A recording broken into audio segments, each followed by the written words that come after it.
Election commission جس نے funding case کے اوپر فیصلہ ریزرو کیا ہوا ہے اور ان سے کوئی بھلے کی امید تو کسی کو بھی نہیں ہے. ہر ایک کو پتہ ہی ہے کہ الیکشن کمیشن جو ہے اس سے پی ٹی آئی کو تو کم از کم کوئی بھلے کی امید نہیں ہے. عمران خان پہلے ہی کہہ چکے ہیں کہ الیکشن کمیشن جو ہے چیف الیکشن کمشنر اس وقت جب بھی لاہور کا وزٹ کرتے ہیں وہ بڑے میاں صاحب اور چھوٹے میاں صاحب جو ہیں ان کے گھر پہ حاضری دے کے اور پوچھ کے باتیں کر رہے ہیں. تو ہمیں پتہ ہے کہ اس الیکشن کمیشن میں جو بدترین فیصلہ ہو سکتا ہے اس فنڈنگ کیس کا وہ فیصلہ آئے گا.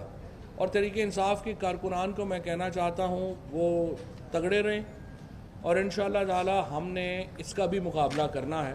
اور ضروری ہے کہ آپ لوگ اپنے ذہنوں کو ابھی سے بنا کے رکھیں کہ جس طرح کا بھی فیصلہ آئے گا ہم نے اس کا مقابلہ کرنا ہے اور انشاءاللہ تعالی کسی بھی پریشر میں ہم نے نہیں آنا. اور جس طریقے سے یہ کوشش کر رہے ہیں کہ ایک پی ٹی آئی کو اور عمران خان کو دیوار سے لگانے کی، اس کو ہم نے ناکام بنانا ہے ہر صورت. اور انشاءاللہ آپ دیکھیں گے کہ جو اگلے انتخابات ہونے ہیں وہ اس الیکشن کمیشن کے انڈر نہیں ہونے.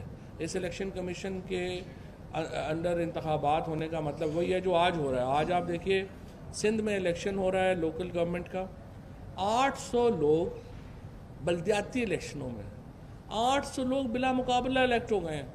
YouTube پر گوگلی نیوز دیکھنے کے لیے youtube.com کی سرچ بار میں googly news T V type کریں. گوگلی نیوز کے پیج پر سرخ رنگ کے سبسکرپشن والے بٹن پر کلک کرنا نہ بھولیے. YouTube پیج پر اپلوڈ ہونے والی ویڈیوز سے باخبر رہنے کے لیے بیل آئیکن پر کلک کیجیے. آپ کو ہر نئی ویڈیو کے بارے میں نوٹیفیکیشن موصول ہو جائے گا.